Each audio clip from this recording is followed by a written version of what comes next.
Alhamdulillah, wassalatu wassalamu ala Rasulillah wa ala alihi wa sahbihi wa man walah.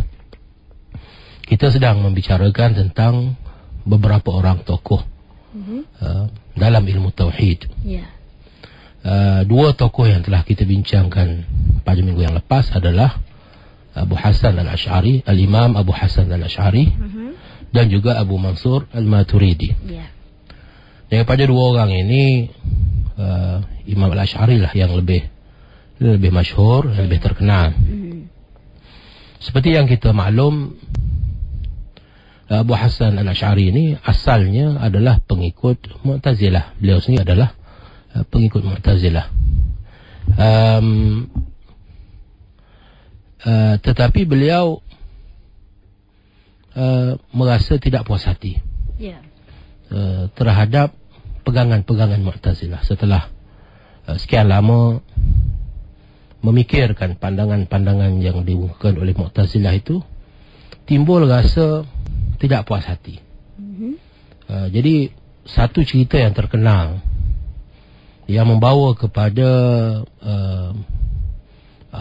Al-Imam Abu Hasan al-Ash'ari ini meninggalkan mazhab Mu'tazilah ini adalah peristiwa dialog beliau dengan Al-Jubba'i, salah seorang daripada imam ataupun ketua Mu'tazilah.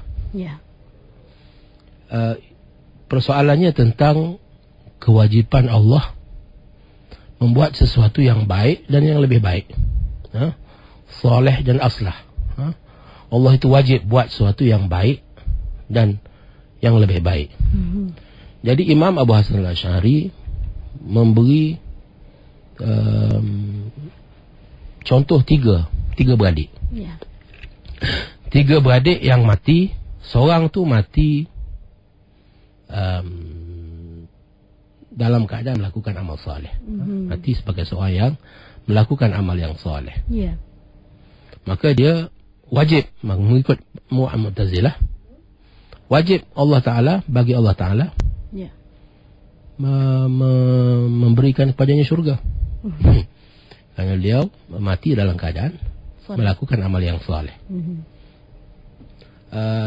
Anak yang kedua, lelaki yang kedua, mati dalam keadaan melakukan dosa, seorang yang fasik. Maka wajib bagi Allah Subhanahu Wa Ta'ala memasukkannya ke dalam neraka. Itu pandangan Mu'tazilah sedemikian. Yang ketiga, anak yang mati sebelum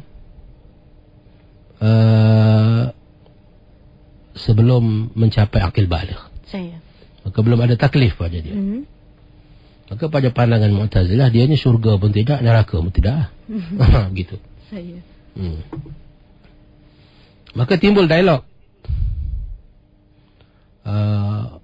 Bila anak yang ketiga itu bertanya kepada Allah, kenapa tidak dipanjangkan umurnya? Sepatutnya Allah Ta'ala panjangkan umurnya supaya dia dapat melakukan amal soleh dan dapat masuk syurga.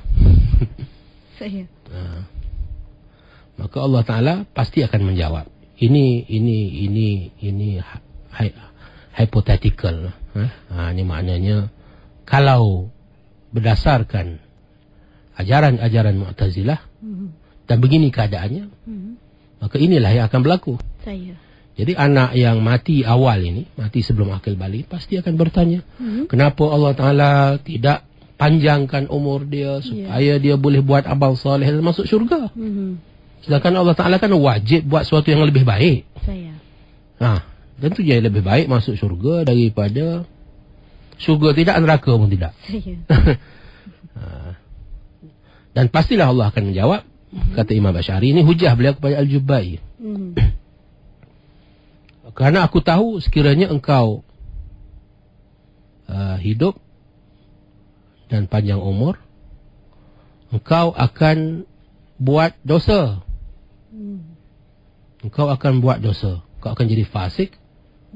Dan engkau akan masuk neraka. Oleh itu lebih baik lebih baik engkau mati awal.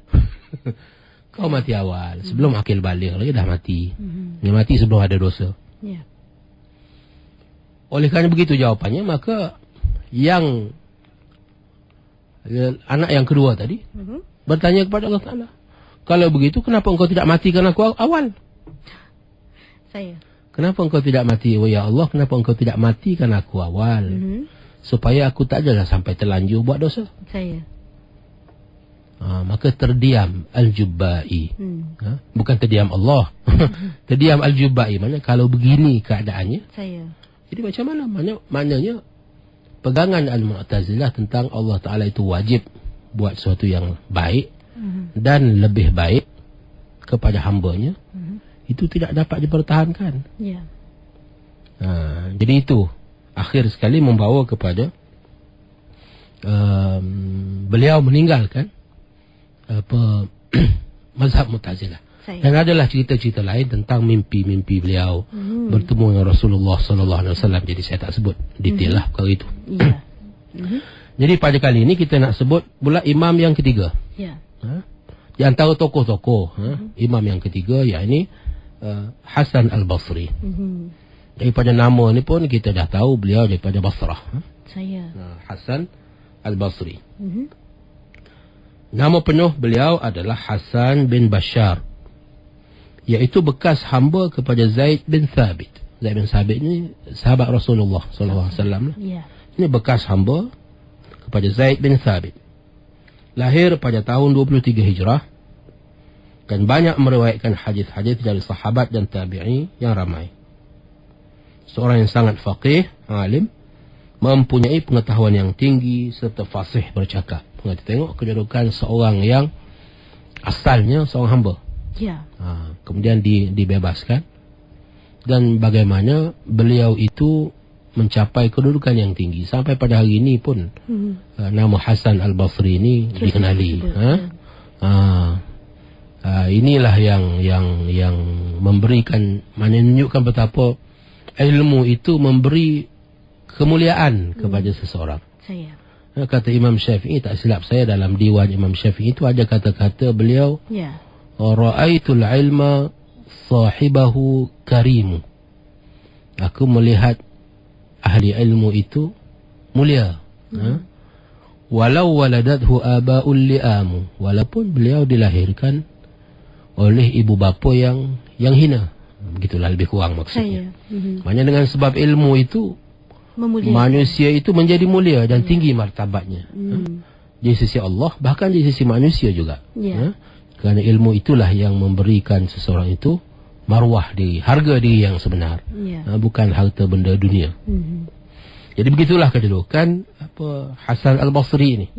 Daripada seorang hamba, beliau menjadi guru, menjadi imam yang besar, menjadi ikutan kepada kaum muslimin. Imam Anas bin Malik pernah berkata, tanyalah kepada Hasan, kerana dia banyak ingat dan kami tidak ingat. Itu kata Anas bin Malik. Kata Anas bin Malik. Itu pun imam juga. Seorang imam pun memberikan pengakuan yang sedemikian kepada Hasan Al-Basri. Oleh kerana tajam fikirannya, pernah dikatakan kalau Hasan sempat bertemu dengan sahabat Nabi, tentu mereka itu berhajat kepada fikirannya. Beritahu apa tingginya kedudukan Hasan dan pandangan orang lain terhadap beliau. Jadi kalau duduk, kalau dia lahir lebih awal, pastilah beliau ni di antara sahabat yang berada pada kedudukan yang tinggi. Mungkin sahabat-sahabat yang lain pun akan berjumpa, bertanyakan pandangan beliau. Itu Hasan Al-Basri. Tapi beliau sempat hidup pada zaman Anas bin Malik. Anas bin Malik. Ini awal lagi ni, tahun 23 Hijrah. Maknanya lebih kurang 13 tahun selepas pada kewafatan Rasulullah sallallahu alaihi wasallam. Jadi mungkin beliau sempat berjumpa dengan ramai sahabat lah. Seorang yang berani dan tidak gerun mengeluarkan pendapat. Ini satu ciri yang sangat penting kepada ilmuwan yang sejati. keberanian tidak boleh dipisahkan daripada ahli ilmu yang tulen. Itu ciri-ciri ahli ilmu yang tulen itu adalah keberanian. Jadi kalau tanpa keberanian, maka tak gunalah ilmu yang banyak sekalipun, akan jadi sia-sia. Jadi salah satu sifat yang penting bagi ahli ilmu itu adalah berani untuk bercakap. Kerana kalau ahli ilmu pun tak berani bercakap, siapa yang akan bercakap? Siapa akan membetulkan kepincangan dalam masyarakat? Siapa yang akan membela masyarakat awam? Siapa akan menunjuk ajar pemimpin yang berkuasa, yang tak takut pada sesiapa ini? Jadi ahli ilmu. Maka di situ kita lihat bagaimana Hasan Al-Basri ini dikenali bukan sahaja sebagai seorang yang tajam pemikiran, bahkan juga seorang yang sangat berani bercakap. Pernah ditanya tentang perlantikan Yazid bin Muawiyah sebagai khalifah. Tetapi beliau tidak mengakuinya sebagai seorang yang benar. Sedangkan orang lain tidak berani bersuara. Siapa tak kenal Yazid bin Muawiyah? Kekejaman beliau. Apa yang telah beliau lakukan kepada cucu Rasulullah sallallahu alaihi wasallam. Itu semua tercatat dalam sejarah. Jadi bila ditanya pendapat Hasan Al-Basri, beliau menolak, tidak mengakui Yazid bin Muawiyah. Orang lain tak berani. Beliau seorang yang warak dan bertakwa hingga orang-orang sufi menganggapkannya sebagai ahli sufi. Hasan Basri tidak pernah melibatkan dirinya dalam perkara siasah pada zamannya. Dan beliau telah dilantik menjadi qadhi di Basrah oleh Khalifah Umar bin Abdul Aziz. Tetapi kemudiannya beliau meminta berhenti. Inilah sifat ulama yang sebenar. Bukan bermakna tak boleh pegang jawatan. Mungkin ada sebab kita tak jelaskan di sini. Jadi bila jawatan itu tidak menghalangnya daripada menyampaikan kebenaran, mempertahankan kebenaran, maka pada masa itu jawatan itu boleh dipegang. Tetapi kalau jawatan itu bersyarat, menyebabkan orang tu kena jadi pak turut, jadi tukang angguk, menjadi orang yang mendiamkan kebatilan, maka pada masa itu jawatan itu merupakan halangan kepada prinsip yang dipegang. Maka pada masa itu jawatan itu tidak lagi penting. Bahkan lebih penting untuk ulama itu bebas berbicara dan menyampaikan kebenaran kepada masyarakat tanpa terikat kepada sesiapa. Itulah sikap yang menjadi pegangan Hasan Al-Basri. Tegasnya Hasan Basri mempunyai pencapaian pengetahuan yang tinggi.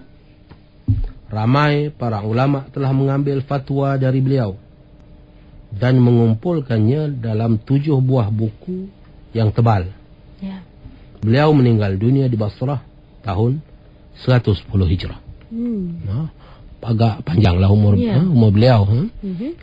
Jadi itulah yang menyebabkan beliau menjadi terkenal. Itu maknanya dengan umur yang panjang, beliau sempat mengajar, menyampaikan ilmu kepada ramai orang. Jadi pandangan-pandangan beliau itu telah dikumpulkan, disebutkan di sini, telah dikumpulkan dalam 7 buah kitab yang tebal, fatwa-fatwa beliau, sehingga sampai sekarang, walaupun beliau tak menulis sendiri, tapi sehingga sekarang nama beliau itu diingati dan diketahui pandangan-pandangan beliau. InsyaAllah 3 imam ataupun tokoh ilmu tauhid dan sempat kita kongsikan insyaAllah. Dan kita akan terus kepada tajuk kita seterusnya, iaitu kewajipan seorang Muslim. Kita berhenti rehat seketika, kembali bersama Tafakur Fiddin selepas ini.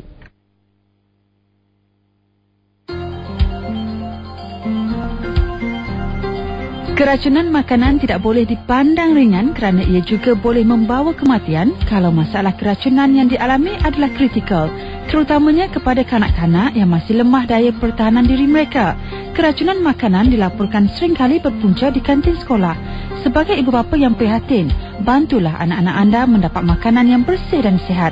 Bekalkan mereka dengan sajian dari air tangan anda sendiri. Otak cergas datang dari makanan yang berkhasiat.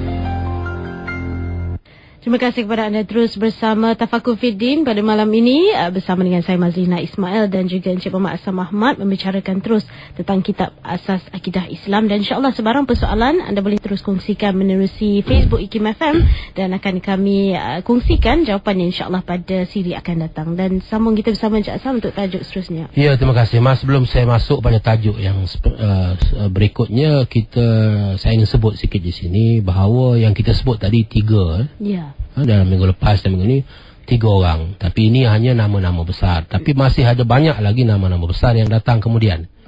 Ini nama-nama yang awal. Jadi kita ada Imam Al-Baqillani, kita ada Abdul Qahir Al-Baghdadi, kita ada Imam Al-Haramain Al-Juwaini, yakni imam kepada Masjidil Haram dan juga Masjid Nabawi, yang merupakan guru kepada Imam Al-Ghazali rahimahullah.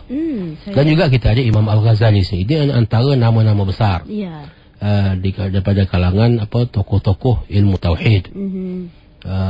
Yang kemudian itu pula kita ada As-Sanusi, pengarang Umul Barahin, kita ada At-Tahanawi, kita ada pengarang Kifayatul Awam Al-Fudali, yang kita ada Abul Mu'in An-Nasafi. Sekadar menyebut beberapa nama, sekadar menyebut beberapa nama yang terkenal, yang kitab-kitab mereka itu menjadi rujukan apabila kita membicarakan ilmu tauhid. Jadi yang nama yang kita sebutkan, kisah-kisah mereka itu sekadar menyebut nama tokoh-tokoh awal. Jadi nama-nama yang lain tu kita nak kena kenal lah. Betul. Yang tu bila kita nak mengaji sesuatu tu, maka kita nak kena kenal ahli-ahlinya. Salah satunya kita nak kena kenal ahli-ahlinya. Jadi tajuk yang berikutnya yang saya sebutkan tadi adalah ahli-ahli dalam bidang tauhid. Ada persoalan tentang mazhab-mazhab ini. Mazhab-mazhab. Ada orang tanya mazhab Ahlus Sunnah wal Jamaah, bagaimana dengan mazhab Syafi'i, mazhab Maliki? Kita jangan kelirukan di antara mazhab pemikiran. Mazhab pemikiran dalam akidah dengan mazhab dalam fiqh. Bila kita sebut kita hanya mengikut mazhab Syafi'i, ada orang lain mengikut mazhab Hanafi, Maliki dan Hambali lain, itu adalah mazhab dalam persoalan fiqh, dalam persoalan amalan, ibadah, dalam persoalan ibadah, muamalah dan lain-lain. Jadi jangan dikelirukan antara dua perkara itu. Seterusnya adalah persoalan bab kelima, persoalan kewajipan seorang Muslim. Yang pertama, kewajipan yang pertama adalah menuntut ilmu. Tiap-tiap orang Muslim, lelaki dan perempuan, wajib menuntut ilmu bila sudah sampai had taklifnya. Terutama sekali mempelajari perkara-perkara yang menjadi fardu ain, seperti ilmu tauhid, fiqh, tasawuf dan lain-lainnya. Firman Allah ayat 43 surah An-Nahl, Fas'alu ahla dzikri in kuntum la ta'lamun. Maksudnya hendaklah kamu belajar daripada orang-orang yang tahu dan yang pandai jika kamu tidak mengetahui. Ini adalah merupakan perintah daripada Al-Quran. Pada hari ini orang tidak bertanya kepada ahli ilmu, ahli dzikri. Orang ramai merujuk kepada Google, merujuk kepada internet, tanpa mengetahui sumber-sumber. Ya, semua nak shortcut. Ini menyebabkan timbul banyak kekeliruan. Internet boleh kita gunakan, tetapi internet tidak boleh menggantikan guru. Sekadar menambah beberapa maklumat boleh. Misal kata kita nak cari maklumat tentang imam-imam yang telah saya sebutkan sebentar tadi. Kita nak tahu siapa itu Imam Al-Baqillani, nak tahu sejarah hidup beliau. Mungkin kita boleh dapat banyak sumber daripada internet. Kita nak kenal siapa Imam Ghazali, apakah karya-karya beliau, kitab-kitab beliau yang telah ditulis. Kita boleh dapatkan banyak maklumat daripada internet. Tetapi internet tidak boleh menggantikan guru. Jadi kita nak kena bertanya kepada guru yang akan memberikan kepada kita tunjuk ajar, agar kita tidak tersalah langkah. Jadi kita jangan kelirukan di antara ilmu dan juga maklumat. Jadi internet itu sumber maklumat, tapi internet kita tak boleh jadikan sumber ilmu. Sabda Rasulullah sallallahu alaihi wasallam, talabul ilmi faridatun ala kulli muslimin. Artinya menuntut ilmu itu wajib ke atas setiap orang Islam. Ini hadis yang terkenal. Saya rasa kita biasa dengar hadis ini. Jadi kewajipan yang pertama adalah kewajipan menuntut ilmu. Jadi berdasarkan pada hadis ini, berdasarkan pada ayat yang disebutkan di atas tadi, dan banyak lagi.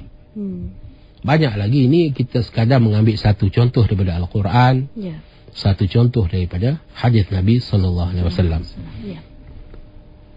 Seorang yang banyak mengerjakan ibadat kepada Allah tetapi tidak betul ibadatnya kerana ia tidak mengetahui peraturannya, maka ibadatnya itu menjadi sia-sia. Malah ia akan mendapat kemurkaan daripada Allah. Begitu juga dengan orang yang tahu tetapi tidak beramal dengan ilmunya, akan mendapat balasan azab di akhirat kelak. Sebab itu ada kata-kata, maknanya ilmu tanpa amal itu seumpama pokok yang tidak berbuah. Al-ilmu bila amalin kasyajari bila thamarin. Wal amalu bila ilmin la yakun. Dan amal tanpa ilmu tidak mungkin boleh berlaku. Mana macam mana kita nak mengamalkan suatu suruhan agama kalau kita tak tahu rukunnya, syaratnya, dengan betul, dengan tertib. Tak boleh kita nak beramal secara sesuka hati. Dan tidak boleh juga kita fikir hanya dengan ilmu itu kita selamat. Semata-mata menuntut ilmu, ada ilmu yang banyak, tapi kita ingat dengan sebab kita hanya termasuk dalam golongan ahli ilmu, maka kita selamat daripada kemurkaan Allah. Maka di situ kedua-duanya sekali itu mesti berjalan serentak. Kita wajib menuntut ilmu kerana kita wajib beramal. Oleh kerana kita wajib beramal, maka kita wajib menuntut ilmu. Jadi kedua-duanya itu datang sekali. Jadi itulah kewajipan yang pertama, yang tertinggi, yang terpenting bagi seorang mukmin Muslim. Yang kedua, berkeyakinan dengan ilmu. Berkeyakinan dengan ilmu. Ilmu yang dipelajari oleh seseorang itu hendaklah ilmu yang membetuli dengan yang sebenar. Kalau tak betul dengan yang sebenar, itu bukan ilmu lah. Bukan ilmu yang salah. Maknanya ilmu yang salah itu sebenarnya bukan ilmu. Nama aja kita panggil ilmu kerana orang sangka itu ilmu. Bila dia salah, maka dia bukan ilmu. Dan ia mesti berkeyakinan penuh dengan ilmunya. Oleh itu tidak memadai iman orang-orang yang berikut. Kita dituntut supaya beriman, tapi iman yang akan disebutkan nanti ini tidak memadai, tak cukup, tidak sempurna. Yang pertama, iman orang yang jahil, iaitu orang yang tidak mendapat sebarang maklumat Atau maknanya dia tak tahu, misal kata Allah Ta'ala itu misal kata ada sifat ke tak ada sifat.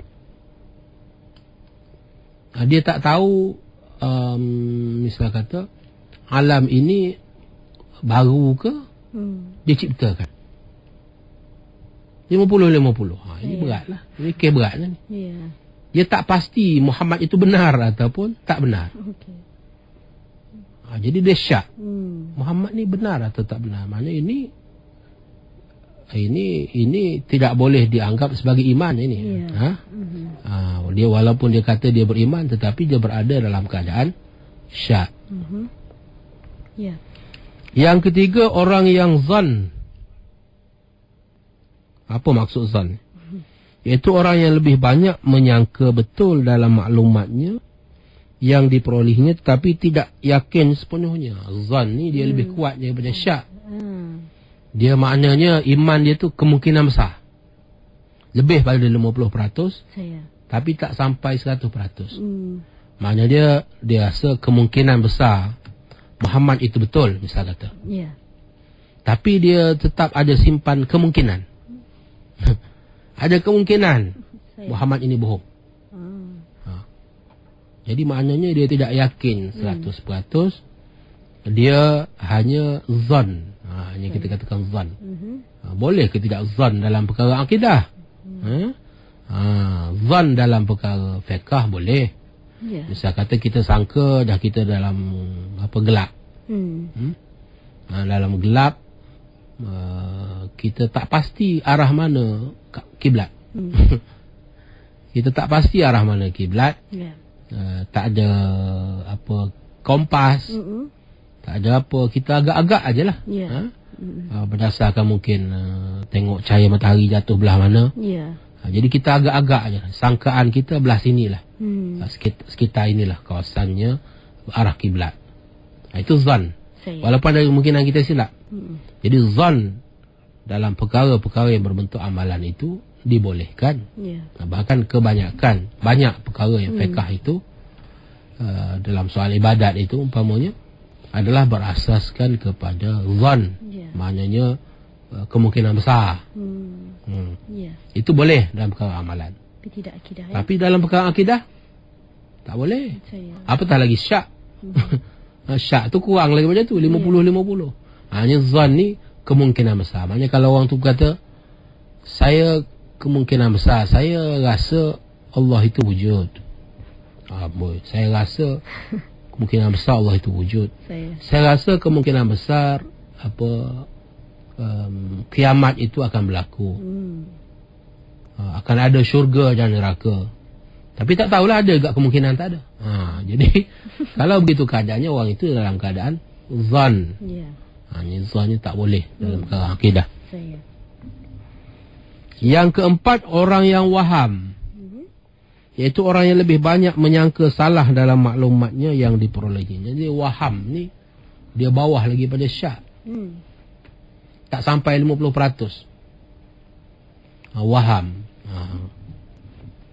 Orang-orang yang percaya kepada Allah dengan sifat-sifat tersebut tetapi tidaklah dinamakan mukmin. Jadi orang yang jahil, orang yang syak, orang yang zan, orang yang waham tentang Allah, tentang sifatnya, tentang perbuatannya, tentang hari akhirat, tentang Rasul, tentang perkara akidah, maka kata pengarang tidak boleh dinamakan mukmin. Demikian juga dengan orang yang bertaklid sedangkan ia tidak jazam. Apakah jazam tu? Orang yang bertaklid, orang yang mengikut-ikut. Orang ikut, orang kata Allah wujud, maka dia pun kata wujud lah. Dia mengikut mak ayah dia, mengikut orang ramai. Kebetulan dia lahir dalam masyarakat Islam, dan inilah pegangan orang Islam. Tapi dia tidak jazam. Taklid ni ada dua. Orang yang mengikut, satu ikut tapi dia memang percaya betul. I'tiqadun jazimun, yang ditakrifkan sebagai ma'rifah tu. I'tiqadun jazimun mutabiqun lil haqqi an dalilin.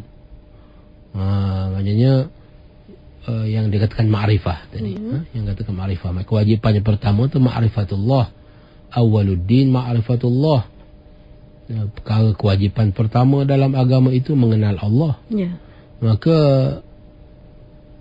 dia tanya orang, apa maksud kenal Allah itu? Ma'rifatullah. Ma'rifat itu makna apa? Maka para alim ulama mentarifkan ma'rifat seperti yang saya sebutkan tadi. Mana suatu i'tiqad yang jazam, yang putus. I'tiqad yang tidak berbelah bagi, 100%. Pegangan yang 100%. Mutabiqul lil haqqi, tapi berbetulan dengan yang sebenar. An dalilin, berasaskan kepada dalil. Kalau dia ada dalil, maka dikatakan orang itu memiliki ma'rifat. Tetapi kalau tak ada dalil, maka orang itu taklid. Dia bertaklid dalam masalah akidah. Ini ada perbahasan ulama lah. Kita tak sentuh detail lah di sini. Ada perbahasan. Ada ulama yang begitu keras, kata kalau bertaklid orang itu kira kafir, tak beriman dia. Ini pendapat Imam Sanusi, salah satu pada pendapat Imam Sanusi, pengarang kitab Ummul Barahin itu. Walau bagaimanapun jumhur menyatakan bahawa kalau i'tiqad itu jazam, pegangan itu jazam, maknanya tidak berbelah bagi, tidak syak, tidak zon, dia pegang betul-betul. Walaupun tak ada dalil, asalkan pegangan itu bertepatan dengan hakikat yang sebenar, maka orang itu dikatakan seorang yang beriman. Dia tetap beriman. Kerana inilah kebanyakan orang. Tok kita, nenek kita, mungkin dia orang ni tak adalah pelajaran banyak. Maknanya tak adalah ijazah yang bergulung-gulung, yang berjela-jela. Tetapi pegangan mereka terhadap akidah mereka itu adalah jazam, tetap, tidak berganjak.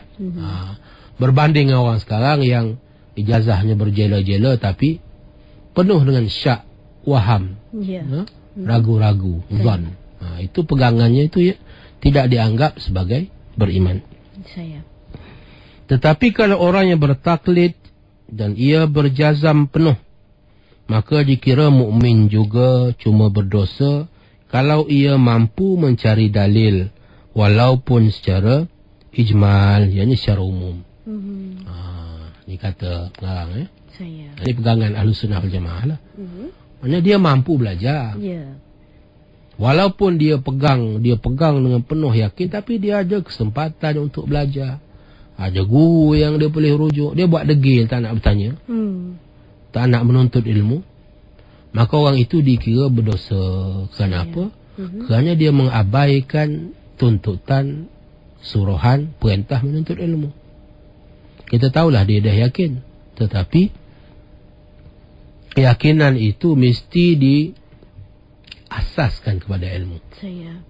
Dari segi itu kita anggap iman dia itu tidak sempurna. Tidak sempurna, bukan tidak sah. Jadi iman itu hanya sempurna apabila ia diasaskan kepada ilmu dan juga kefahaman. Sebab itulah kewajipan yang pertama, yang terpenting bagi setiap orang yang beriman adalah menuntut ilmu. Dan insya